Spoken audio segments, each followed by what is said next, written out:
آج ہم مولانا مودودی رحمۃ اللہ علیہ کی کتاب خطبات کے کچھ حصوں کا مختصر مطالعہ کریں گے۔ آج کا موضوع باب اول میں سے مسلمان ہونے کے لیے علم کی ضرورت اور مسلمان اور کافر کا اصلی فرق ہے۔ مولانا مسلمانوں کو ان کی ذمہ داری محسوس کراتے ہوئے کہتے ہیں کہ مسلمان ہونے کے لیے علم کی ضرورت ہے۔ اللہ کا سب سے بڑا احسان، سب سے بڑی نعمت جو اللہ نے ہمیں عطا کی وہ اسلام ہے۔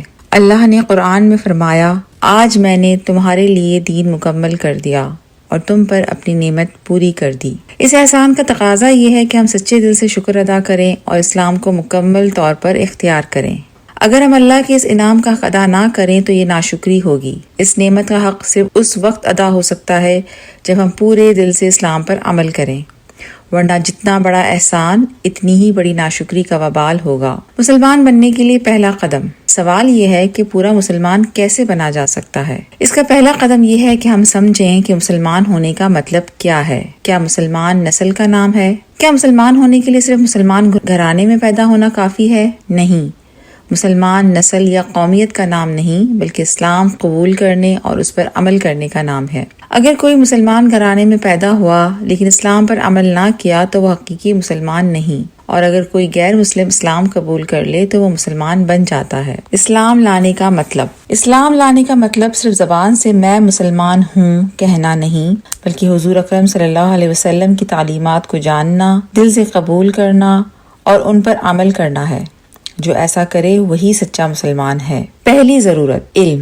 یہاں سے صاف ظاہر ہے کہ مسلمان ہونے کے لیے سب سے پہلی شرط علم ہے۔ مسلمان پیدائشی نہیں ہوتا بلکہ علم اور شعور سے بنتا ہے۔ جو اسلام اور کفر کا فرق ہی نہ جانتا ہو وہ اندھیرے میں چلنے والے مسافر کی طرح ہے جو کبھی بھی بھٹک سکتا ہے، لیکن اگر اس کے پاس علم کی روشنی ہو تو وہ سیدھا راستہ پہچان لے گا اور کسی دجال یا گمراہ کرنے والے کے دھوکے میں نہیں آئے گا۔ علم کی اہمیت۔ جب ہم دنیاوی کاموں میں غفلت نہیں کرتے کیونکہ ہمیں اپنی جان عزیز ہے تو کیا ایمان جان سے زیادہ عزیز نہیں؟ اگر ایمان کو بچانا ہے تو علم دین ضروری ہے۔ اس کا مطلب یہ نہیں ہے ہم سب مولوی بنیں، بلکہ دن کے 24 گھنٹوں میں سے کم از کم 1 گھنٹہ علم دین کے لیے تو نکال ہی سکتے ہیں۔ اتنا علم ہر مسلمان پر لازم ہے کہ وہ قرآن کے مقصد کو جانے، نبی صلی اللہ علیہ وسلم کی جد و جہد کو سمجھے اور اس زندگی کے طریقے کو پہچانے جو اللہ نے مقرر کیا ہے۔ مسلم اور کافر کا اصلی فرق۔ ہم سب مانتے ہیں کہ مسلمان کا درجہ کافر سے بلند ہے، مگر سوچنے کی بات یہ ہے کہ آخر کیوں؟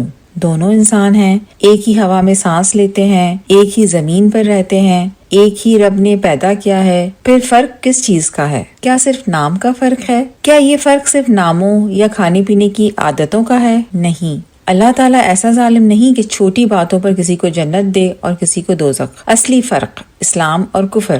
اصلی فرق یہ ہے کہ مسلمان اللہ کو پہچان کر اس کی اطاعت کرتا ہے، اسی وجہ سے اللہ مسلمان سے راضی ہوتا ہے۔ فرق کی وجہ علم اور عمل۔ مسلمان اور کافر کو الگ کرنے والی چیزیں 2 ہیں۔ نمبر 1، علم۔ مسلمان جانتا ہے کہ اس کا رب کون ہے اور اس کی مرضی کیا ہے۔ نمبر 2، عمل۔ مسلمان اپنی خواہش کو چھوڑ کر اللہ کے حکم پر چلتا ہے۔ اگر کوئی شخص علم اور عمل میں کافر جیسا ہے تو صرف نام کی وجہ سے وہ اللہ کے نزدیک بہتر نہیں ہو سکتا۔ اللہ نے فرمایا، تم میں سب سے زیادہ عزت والا وہ ہے جو زیادہ تقوی رکھتا ہے۔ سورہ حجرات آیہ نمبر 13۔ آج مسلمان ذلیل کیوں؟ آج دنیا میں مسلمان کروڑوں کی تعداد میں ہیں مگر غلام اور کمزور ہیں۔ کیوں؟ اس لیے کہ ہم نے صرف نام کا اسلام رکھا ہے، علم اور عمل کا نہیں۔ قرآن کو چھوڑ دیا، نبی صلی اللہ علیہ وسلم کو سنت کو بھلا دیا، حرام و حلال کی پرواہ نہیں کی۔ نتیجہ یہ ہے کہ اللہ کی رحمت ہم سے ہٹ گئی اور ہم ذلت میں پڑ گئے۔ یہ بات سوچنے کی ہے کہ ہم صرف دعوے کے مسلمان تو نہیں۔ کافر قرآن نہیں پڑھتا، مسلمان بھی نہیں پڑھتا۔ کافر اپنی خواہش پر چلتا ہے، مسلمان بھی ایسا ہی کرتا ہے۔ اگر ایسا ہے تو ہم اور کافر میں کیا فرق رہا؟ حصول علم کی فکر۔ مسلمان ہونے کے لیے سب سے پہلی ضرورت علم ہے۔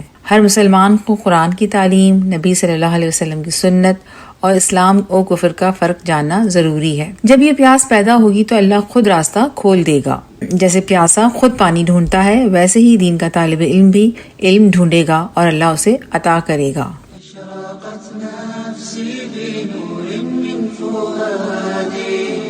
حينما رددت يا رب العالمين عبادي